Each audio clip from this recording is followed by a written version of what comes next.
It should be coming through. Testing. All right, we should be coming through here. We are live.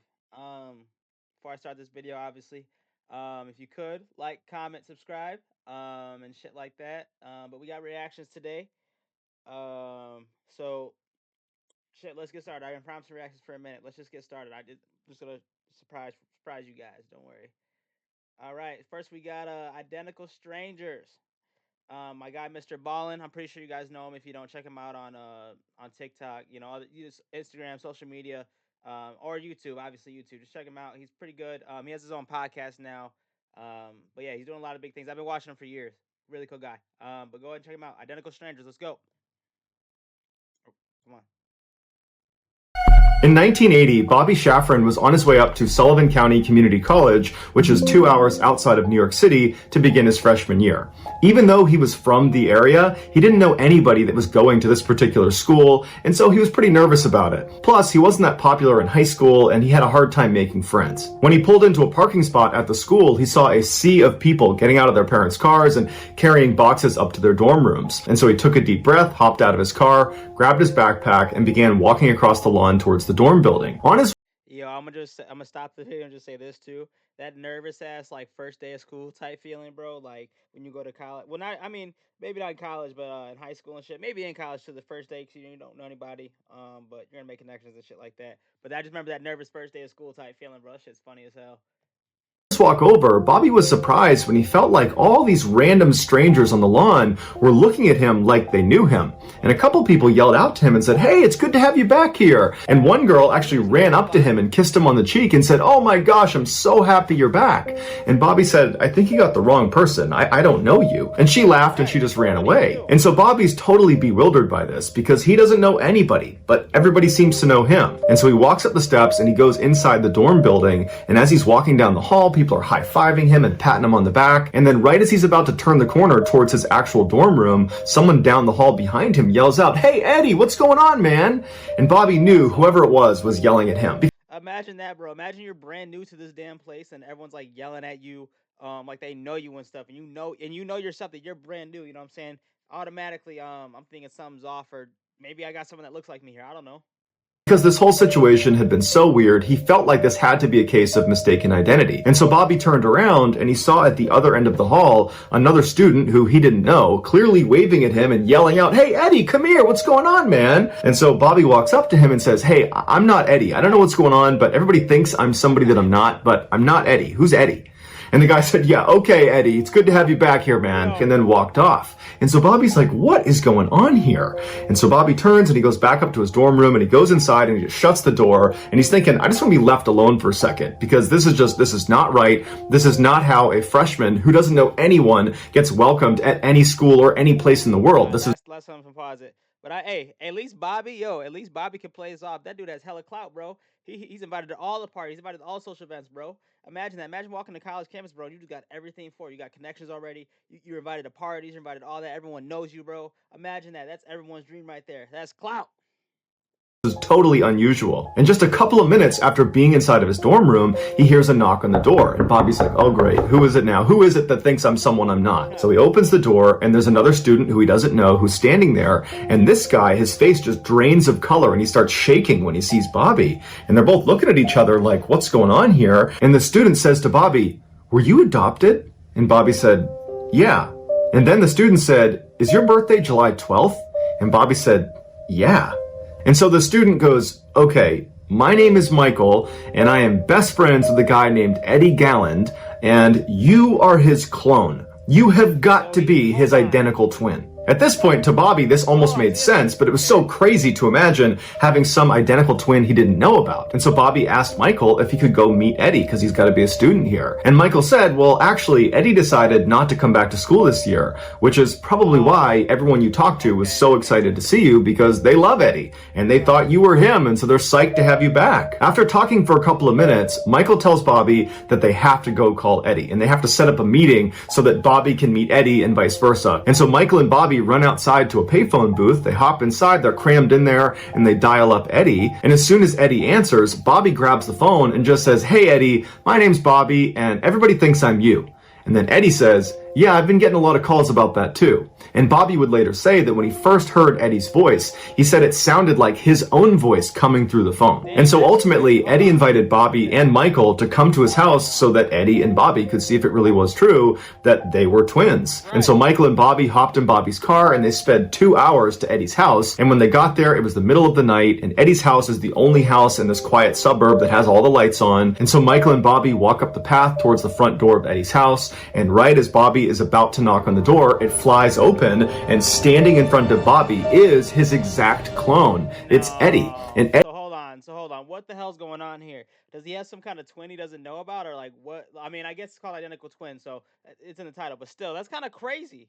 Eddie's looking back at Bobby and he can't believe what he's looking at. They are definitely identical twins, and they both immediately saw that. Michael would say after Bobby and Eddie just stared at each other for about a minute, they just started laughing. It was like they were total strangers, but at the same time, they had this connection immediately. They knew they were related, and they were laughing and they hugged and they just stared at each other. And Michael said anytime Bobby would tilt his head, Eddie would mimic it, and vice versa. It was like they were looking into a mirror. Shortly after, this story of these two long-lost brothers reconnecting found its way to Newsday, which was a prominent local newspaper in New York, and they decided they would look into it to see if it was really true or not. And so one of the editors had a junior reporter fly out and actually see Bobby and Eddie face to face and see if it was really true that they were in fact identical twins. And as soon as this reporter saw them, they knew immediately that, yep, they're related. And so Newsday printed this totally heartwarming fairy tale story about these two long-lost brothers reconnected after all these years just because of a chance encounter in college.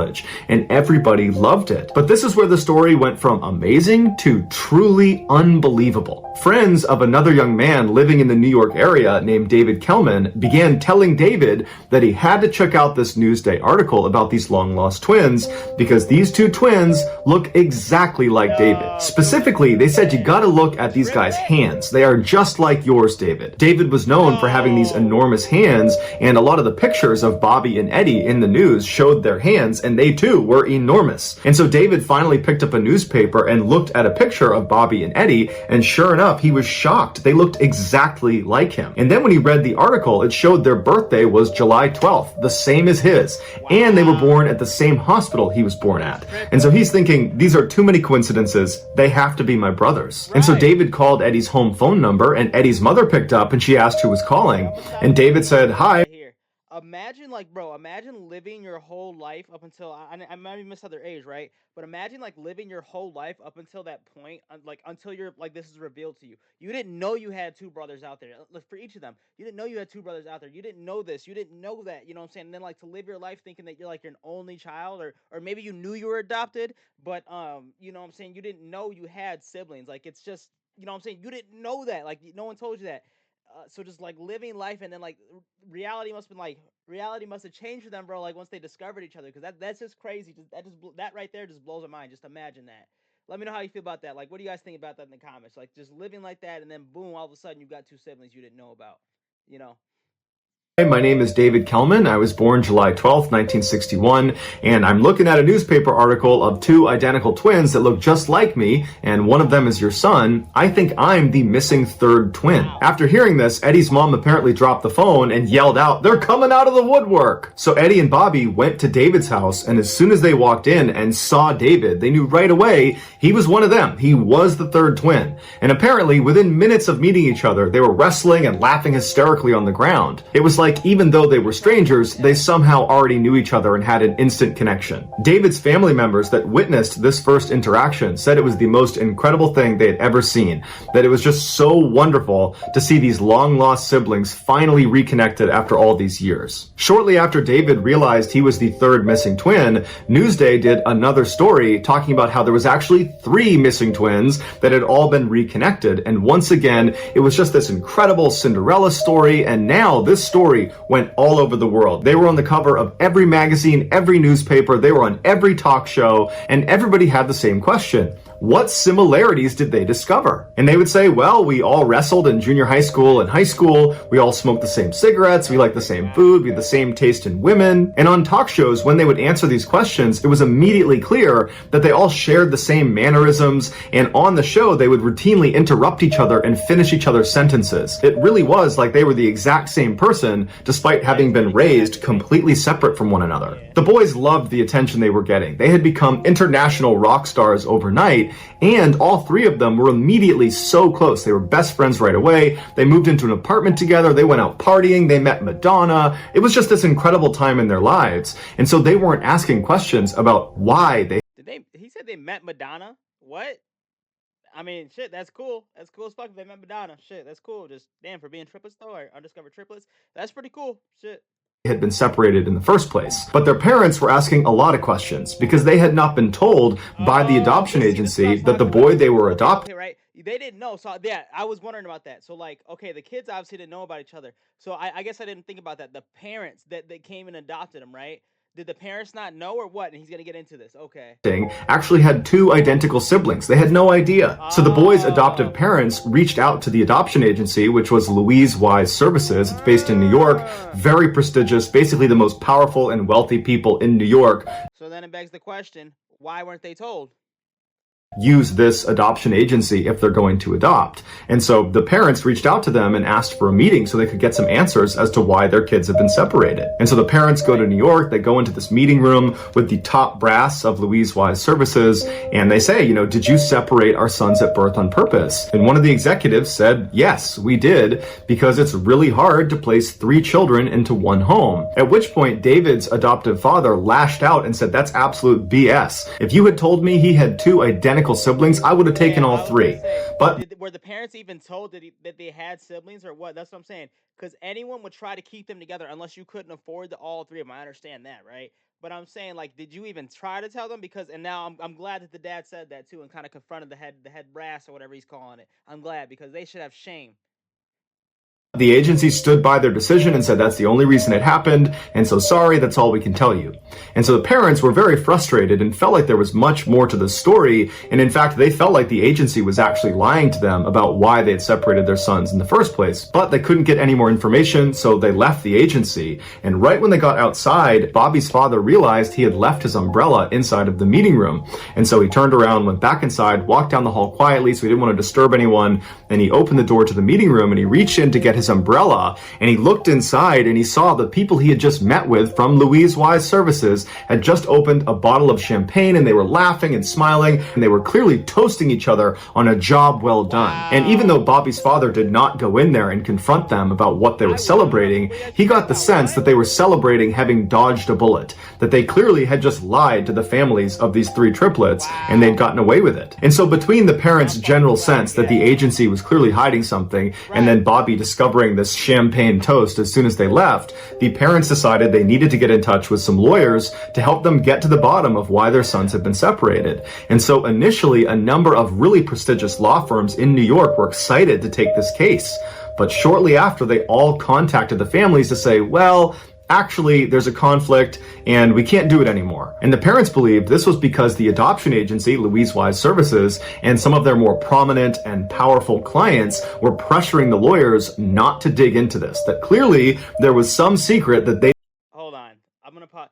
Hold on. This is an adoption agency. What kind of strong power clients does an adoption agency have, right? And then it begs the question, so, again, why are they entangled? So like, why are these adoption agencies, why do they have these strong client powers they're talking about, right? This isn't some mafia scheme. This is an adoption agency we're talking about, right? Weird. Okay, this is interesting. They did not want uncovered. And so unfortunately, the parents hit a dead end and didn't know where else to turn to try to get more information. And so over time, they kind of just accepted that this is just the way it is. And as for their sons, they didn't really care that much because the way they looked at it, at least they had each other now. And so over the years, the boys continued to stay really close. They started families of their own and had lots of family get-togethers. It was just a really happy time in all of their lives. And at some point, the boys actually went into business together and opened their own restaurant in New York called Triplets. Triplets. And the first year, it was extremely successful, did over $1 million in revenue. But in the second year, the brothers started to fight with each other about how to run the restaurant. And in many ways, this was their first major conflict. They hadn't grown up together. They had never really fought. And so now they're fighting over money and how to run the business. And it got really bad really quick, and they just could not come to any sort of compromise. And so at some point, Bobby left the business. He said, I don't want to do this with you guys anymore. And apparently his departure just completely ruined the dynamic of the three brothers. Eddie was the most affected by this fracture in their relationships. All he wanted was for his brothers to be really close and for their families to spend time together. And now all of that was in jeopardy. And so Eddie started showing signs of severe depression and was ultimately hospitalized for 3 weeks. And then shortly after getting out of the hospital, he took his own life. This was beyond devastating for the two brothers and the rest of their family. Around this time, a journalist named Lawrence Wright, who had always had a fascination with identical twins, found an obscure scientific article called Psychoanalytic Study of the Child. It detailed a New York-based study about identical twins that were intentionally separated at birth and then given to different adoptive families to be studied, although it wasn't clear what they were actually studying or why they needed identical twins to do this research. In this article, Lawrence discovered all the babies that had been used in the study came from the same adoption agency, the same one the triplets had come from, the Louise Wise Services. So this is okay, so this is a study. This is scary because that means this is a study, right? That means this is scientific. This was done for science. Okay, this might get scary here. In New York. And so Lawrence called Bobby and told him that based on this article, it seems like he and his brothers were used in a scientific study. Bobby and David were totally furious. They felt like they'd been treated like lab rats. They also wondered if their being separated at birth had a negative impact on their mental health, and that might have contributed to Eddie's depression and untimely death. Lawrence wound up writing an article about this twin study he had discovered, and after he published it, another set of twins found out they had been a part of the study and discovered this is bad. Okay, because now I was hoping it wasn't gonna be like this. I wasn't even gonna say anything, but basically, right, they weren't the only twins. The triplets weren't the only ones, right? So and then now they're saying these two were also like that too. Um it's sad because that means this was done to multiple sets of twins. And imagine it's only sad, right? Because imagine the emotional just like with the brother with the triplets, right? They ended one fight, the dude, took his own life or whatever. But the emotional attachment, and then again, just remembering that they didn't know about each other and stuff like that. Maybe they knew they were adopted, but they didn't know they had siblings and stuff like that. And then come to find out that it was because of a scientific study. So this was intentionally done. themselves. These two women were also struggling with depression, furthering the idea that the study could have led to irreparable harm to their subjects' mental well-being. At this point, David and Robbie did not expect anybody to be held accountable for this study. Instead, they just hoped to find out why it was done and what they were testing for and what the results were. And so they began working with Lawrence to try to get those answers. They contacted Louise Wise Services, who did admit that yes, actually this was part of a study, but they didn't give any information about what the results were or why they did it. And so they did some digging and they discovered the guy in charge of the actual scientific study was this doctor named Peter Neubauer, who was this very well-known psychologist in New York. And so Lawrence managed to get an interview with this doctor, but the doctor basically said, I won't answer any of your questions and I won't give you any information about this study. And he never published his findings. Right before the doctor died in 2008, he made sure the entire study was put under seal inside of the Yale University archives so no one could access it until 2066, which has led many people to believe that the reason he set it so far out was to guarantee all of these subjects in this study would have died by the time it was made publicly. Not only the subjects, right? The people around at the time too. We're all going to be old, and then he's going to hopefully, actually, I'm never going to about this. You know what? If this ever comes out in 2066, I'm going to fucking expose this, and we're going to read over this. If I'm still streaming and shit and still on YouTube by then, we are going to be on this case. I will follow up on this shit. Two. So I don't know what that means exactly.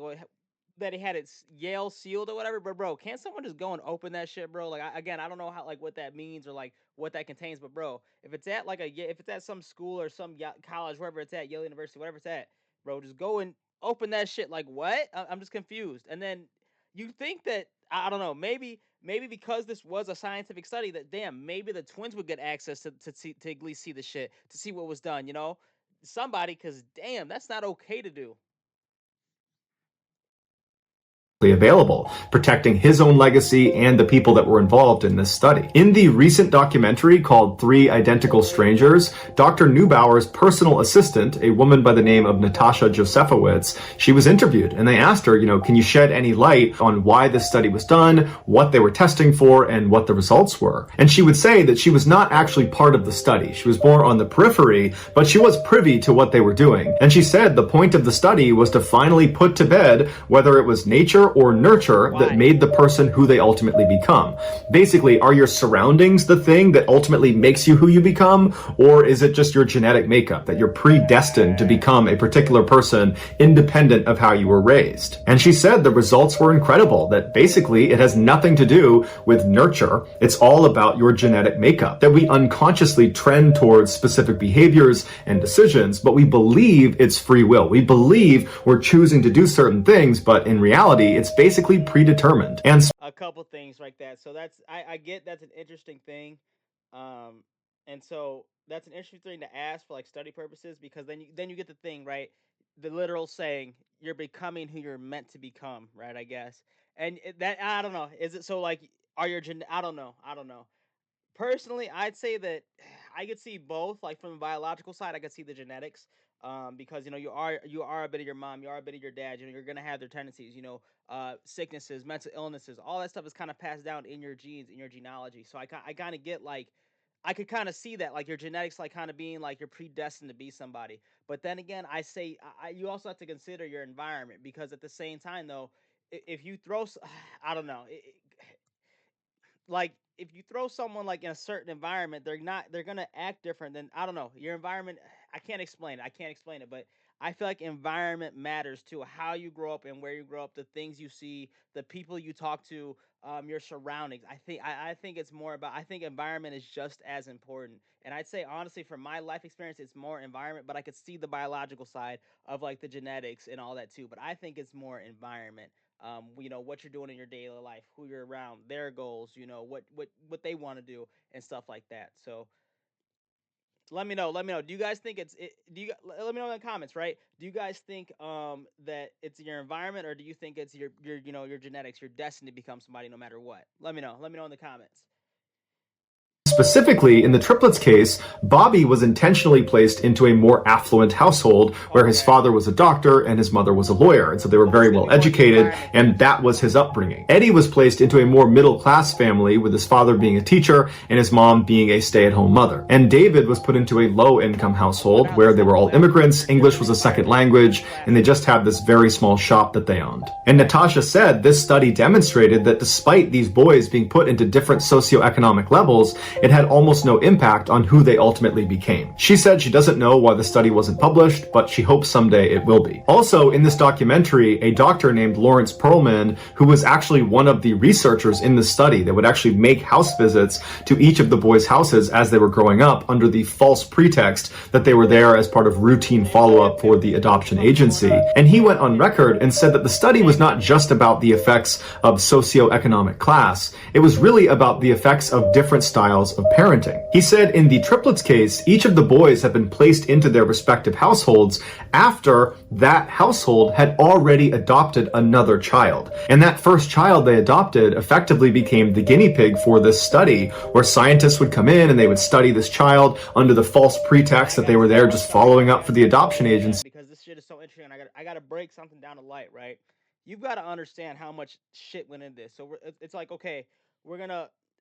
It's literally a science experiment. You know how you have your controls, your variables, and all that shit. Um, but I want you guys to understand something. So we're gonna take some kids away, right? We're gonna divide them up by socioeconomic class, right? And then he's saying it's not even about that, right? So there's more to it. So after that, so aside from that, aside from separating them from their socioeconomic class like that, we're also gonna add the style of parenting too. It's a small thing, but I want you guys to understand like the thought and how detailed and like thought out this like nasty and disgraceful experiment was. I really want you guys to like think about that and think about how like the thought and how much shit went into it. Calculated, things that went into this, like calculated thought, calculated experiments. It's crazy. It's disgusting.